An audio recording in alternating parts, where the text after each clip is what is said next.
Now, your position is presuppositionalist? That's correct. Okay.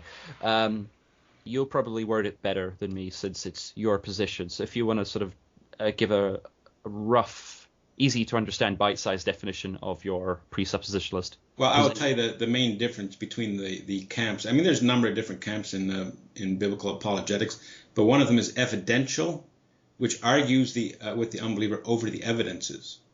And the presuppositionalist argues with the unbeliever about the reasoning that they take to the evidence.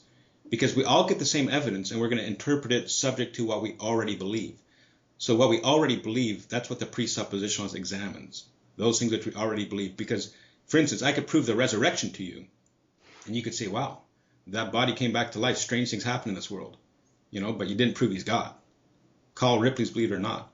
And because you're going to interpret it subject to your presupposition that there is no God or that you don't believe in God. Whereas somebody who believes in God is going to see evidence for the resurrection and say, hey, well, this is further evidence to bolster my belief that God exists. So what we do is rather than examine the evidence, because we all get the same evidence, I mean, some people will skew it for whatever reasons, but we all get the same evidence. So I'm saying it's senseless to make an argument over the evidences. Okay.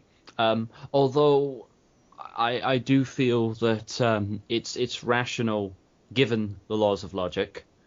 Right, but that's not a given without God. That's the point. Here's the one thing I do feel, and I don't know if you have any way of sort of going into this more, apart from the fact that you say you are a Christian.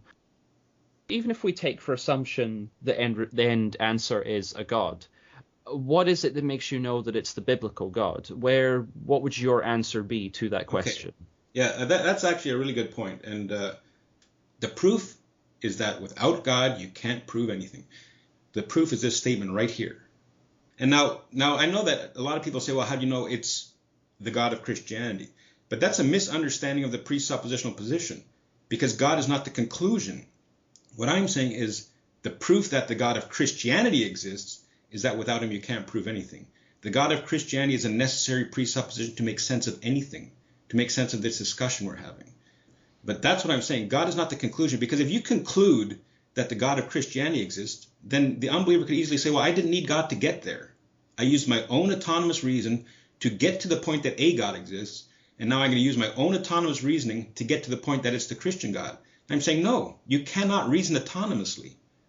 That the fear of the Lord is the beginning of knowledge. All the treasures of wisdom and knowledge are hidden in Christ. So when the unbeliever reasons, they're actually borrowing from the God that they know exists.